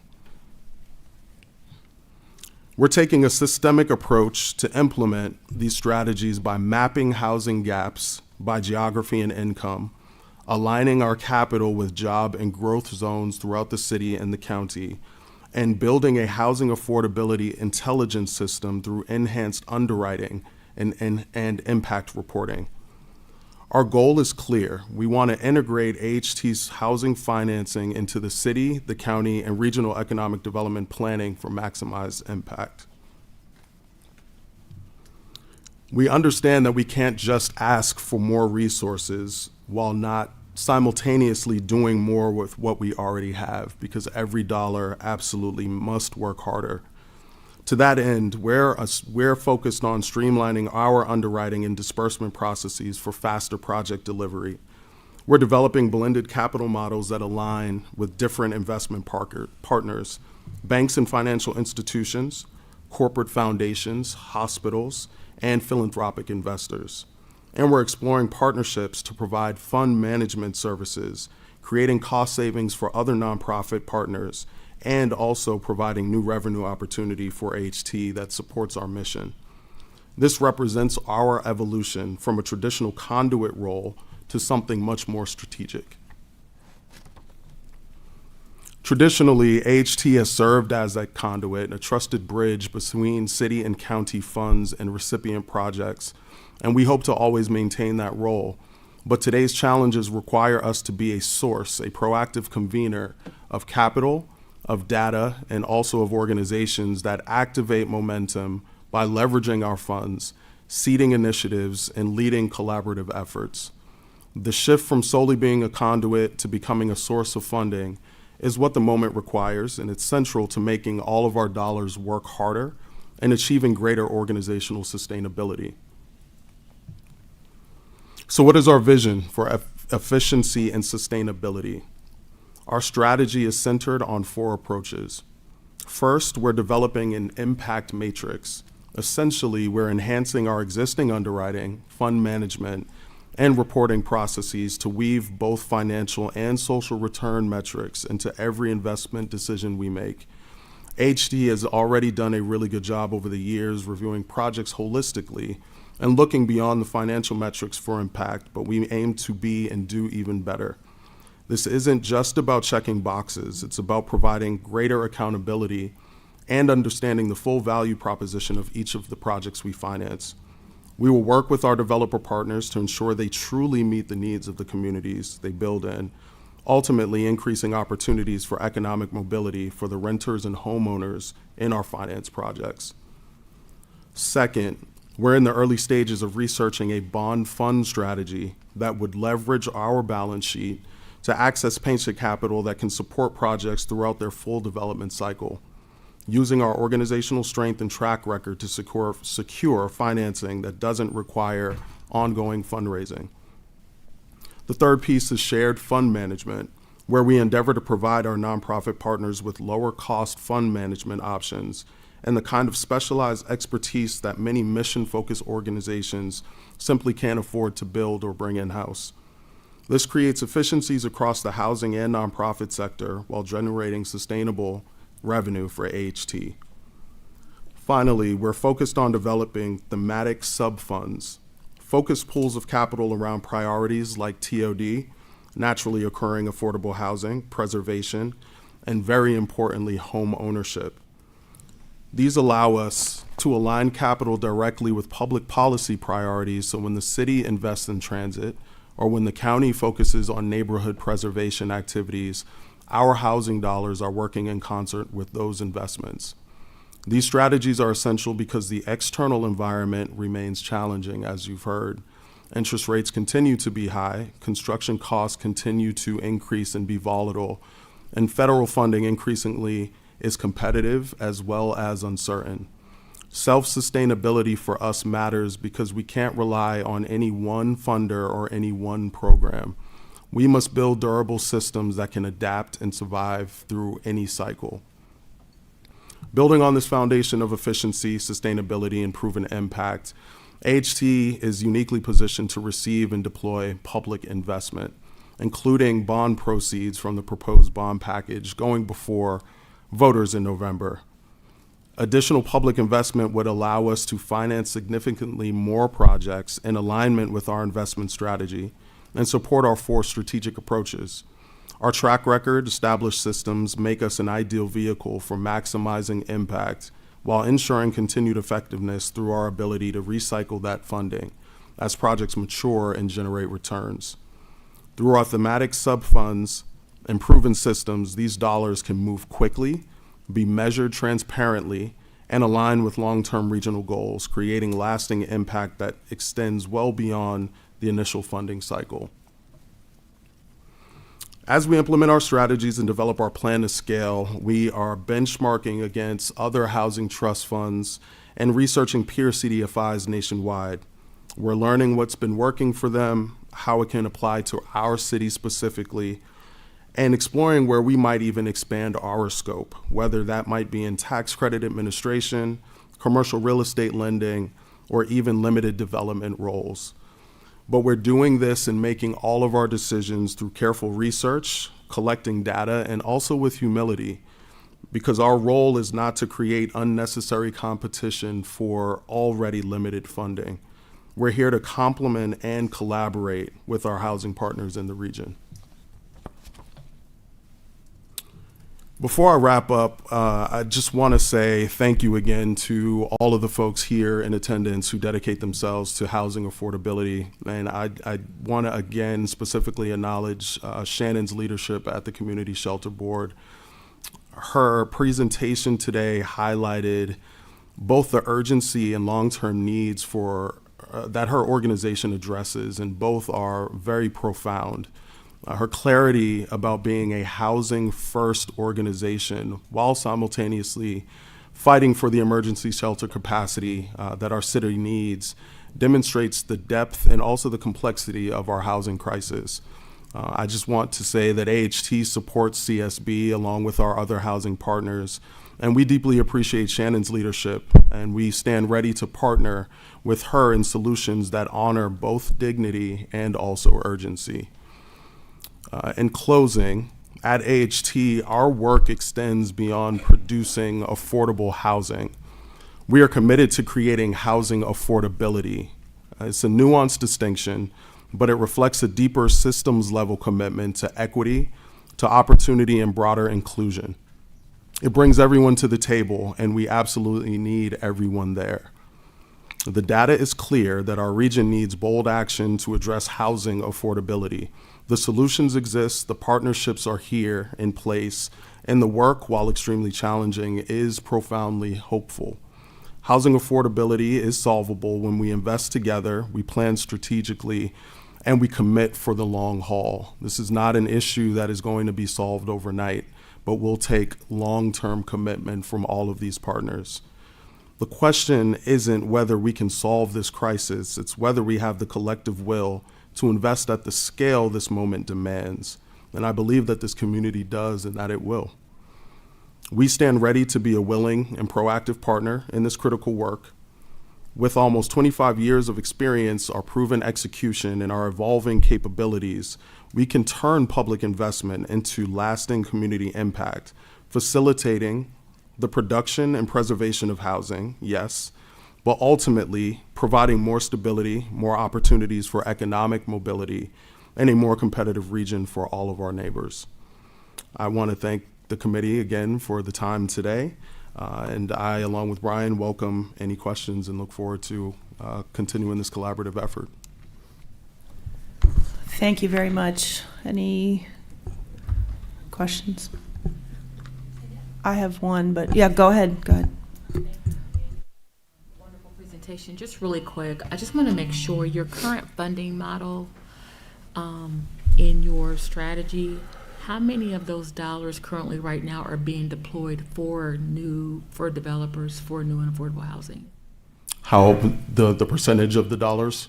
Upwards of 85 to 90% of the dollars that come from the city and the county go directly towards project financing. There are some dollars that go toward operational expenses, but even when we receive those dollars and we've covered all operational expenses, we're in a position to deploy any capital over and above that to project financing. So we make a concerted effort to ensure that all of our dollars are getting out on the street and actually financing projects. And you have a projected amount for next year, how many dollars you would need based on units, or how does that work? I'm sorry. We typically, over the last, since 2018, averaged about $6 million in total between the city and the county. And so, based on the real estate conveyance fees and the city bed tax, those numbers move around a little bit, but on average, $6 million. And so that's what we're using conservatively. The good thing is that over our 24-year period, we've had the ability to stockpile dollars that we've received from the county and the city. And so we've built a balance sheet of funds. One thing that I did not mention is that even though we have that steady flow of funds coming in, our lending capacity is constrained because the need is so much greater than what we have available. And so any dollars that we get, they are going right out to projects because there's so many projects that are in need of gap financing. As Erin mentioned, the cost of construction continues to rise. Interest rates continue to negatively affect developers' abilities to put projects together that actually get constructed. So the dollars that we typically put in front of developers, they need more in order to execute on projects.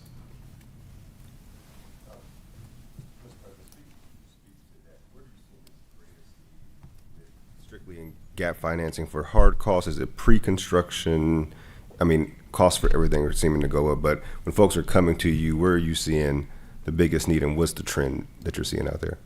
I think it depends on the type of developer. As many of you are aware, we finance projects as small as single-family homes, individual duplexes, all the way up to being a gap financer for a 300-unit apartment community that's supported by a national LIHTC developer. Our smaller developers have needs all over the map. A lot of those dollars, are there for acquisition, and they also need help with construction. But all of our developers have gaps. Once they are putting together their projects, they're coming to us and asking for funding in order to close financial gaps for construction so that they can actually get projects done. Our low-cost capital is what allows developers to actually reduce their rents and provide affordability.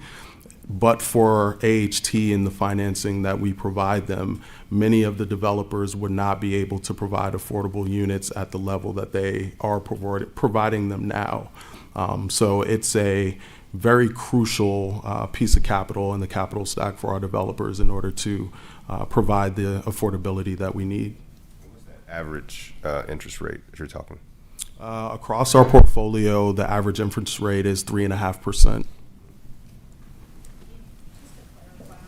Real quick, when you talk about the all-in construction, we're also talking about extension of public utilities, roadway impacts, things like that, right? Yes. I just want to be clear about that. Site development is not for the faint of heart because it's not just the building ground up. It is everything that feeds into it in terms of public infrastructure. So that's something for us to think about and talk about as a committee at some point. Yes, Tracy, go ahead. I just have a quick question. First of all, thank you so much to everybody who presented today. This is not my day job, and I've learned so much because of the clarity and the work that went into these presentations. So thank you for that. A question for you. When you look at other affordable housing trusts in other cities across the U.S., whether they're competitive or maybe aspirational, are there unique funding mechanisms that you've seen that is something that you wish we would consider? It's a great question. In my former employ, I had the opportunity to work with municipalities across the country. And what I've realized is that there are not many affordable housing trusts that are set up the way that we are. Many of them are subsidiaries of the city or the county, and they are funded by an apportionment of some kind of tax revenue.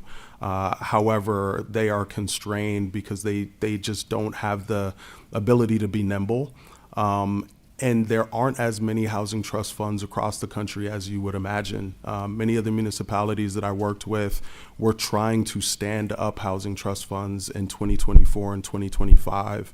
And the fact that we have one that is 24 years old with a steady source of revenue, and we're still seeing issues in affordability and the provision of low-cost capital just led me to believe that we are in a position to continue to bolster this organization and what we do in a way that other cities are very, very behind. There are larger cities like or states like Massachusetts that are also issuing bonds and seeding many of their housing trust funds with bond proceeds. But many of them utilized ARPA funds and seeded their housing trust funds just within the last several years. And they're scrambling now for political will and also citizen support to pass levies or to pass legislation to finance these housing trust funds. And not all of them are being supported. And so we're surveying and canvassing these other housing trust funds, but in all honesty, we're in a very good position from a structure standpoint. Thank you. Quick question for you, Ian. Thank you so much, and thanks to everyone who presented today. So my question, you talked a little bit about about just making every dollar work harder, and you talked about this, the idea of the diversified capital stack and really thinking about these blended capital models. Can you share just more about what you all are doing that maybe is either more different in the recent history? If we look at, go back to FRAC 1 since then, kind of what are you doing now that allows you to make those dollars work harder as you go forward? Sure. No, I appreciate the question. Two of the things that we are in the preliminary stages of researching, we are taking a look at our balance sheet because we've built up a significant balance sheet over the last 24 years. There could be an opportunity for us to institute a bond fund strategy where we look at our balance sheet, we create a bond fund that would be able to issue bonds or impact notes for investment purposes. So we would be turning our $1 into 3 or 4. The benefit of a structure like that is that we have really great CRA investment partners who are already very familiar with what it is that we do. And we would be providing them an opportunity to invest their dollars in just a different way, but they would not be losing out on any of the CRA benefits. So that's one way. The other thing that we are looking to do is just try to be more strategic with how we underwrite our projects. And so this impact matrix that we're putting together will allow us to provide different levels of reporting. We've always reported on the number of units that we provide and also the geography, but it's incumbent upon us to also understand what the other social impacts are for our projects. And our CRA investors, our philanthropic community, our hospital systems, our corporations, they're interested in having those metrics reported to them. And so I believe that we'll be able to actually raise additional capital if we structure our transactions in that way.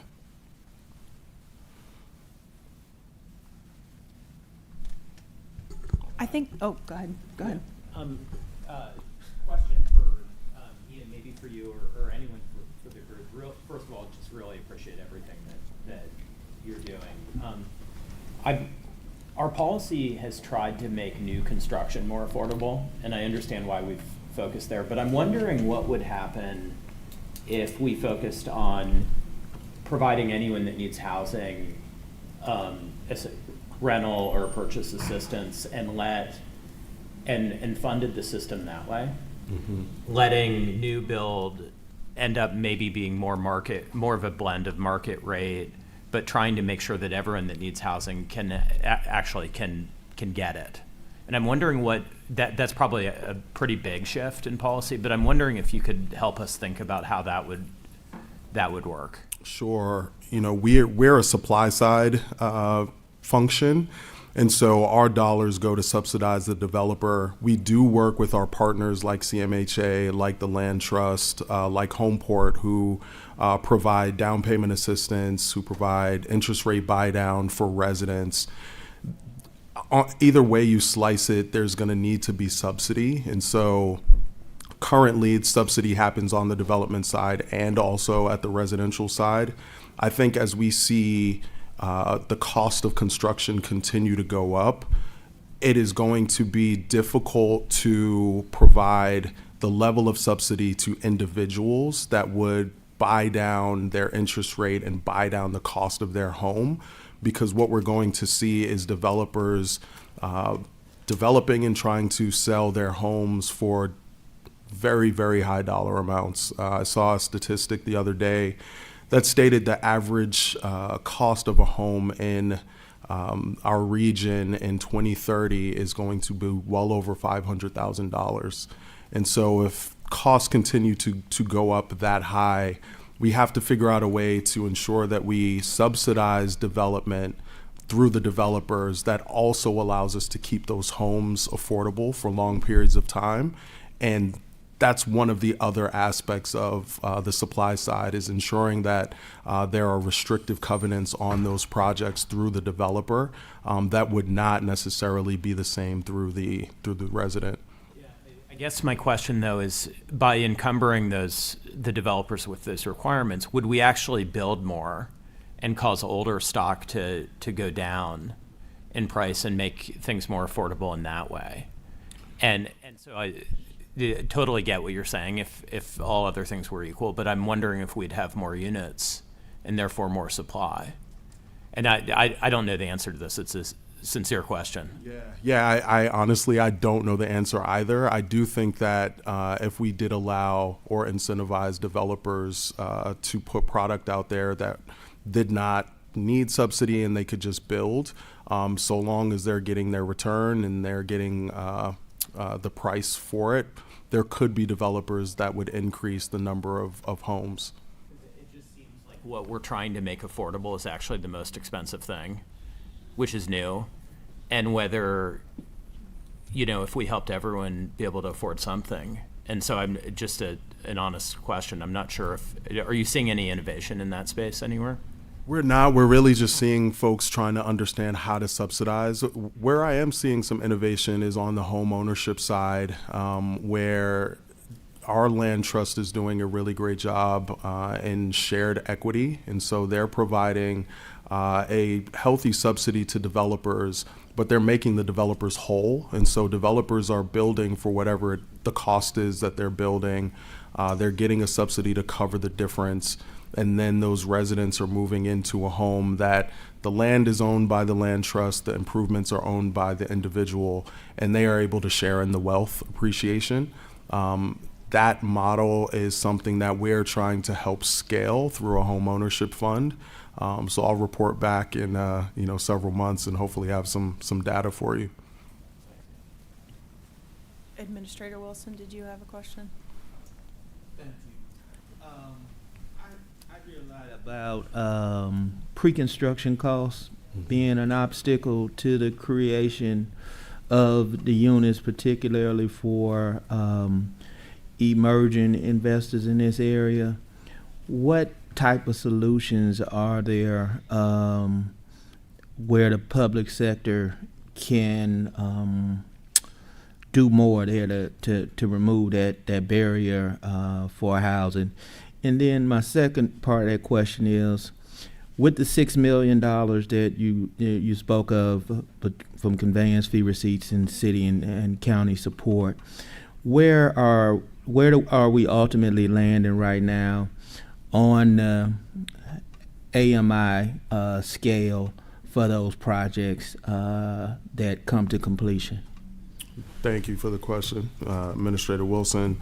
As far as the pre-development dollars, it is the riskiest part of development, and so there aren't as many products out there that cover pre-development dollars. There are some grants, there are some loan products where the public can play a role is to designate some of the dollars that come through AHT or other CDFIs for pre-development lending opportunities.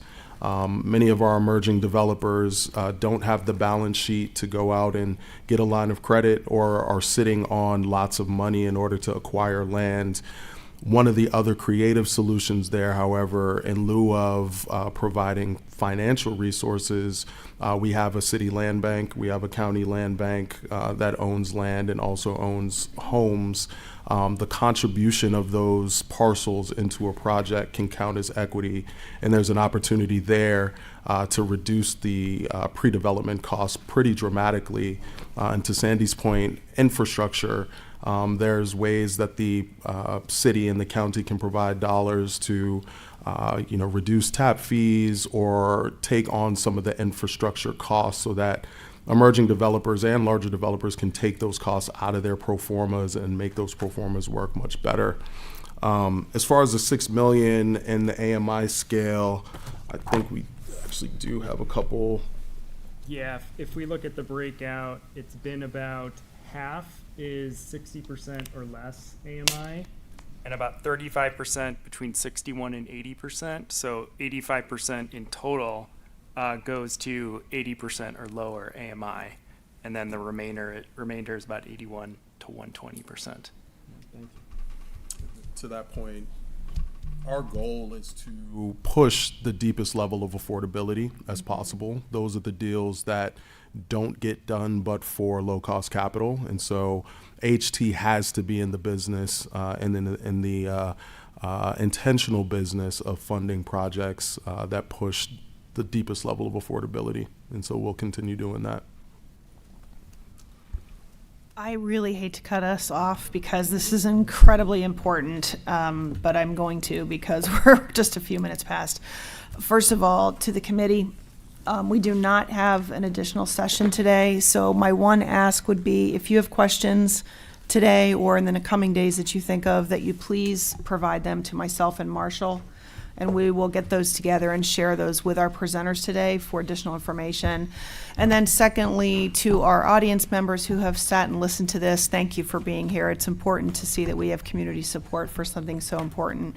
And then, of course, to all our presenters, thank you for being here. We really appreciate the honesty and the vulnerability that we're facing, and couldn't be happier that you joined us today. So thank you, and we are adjourned.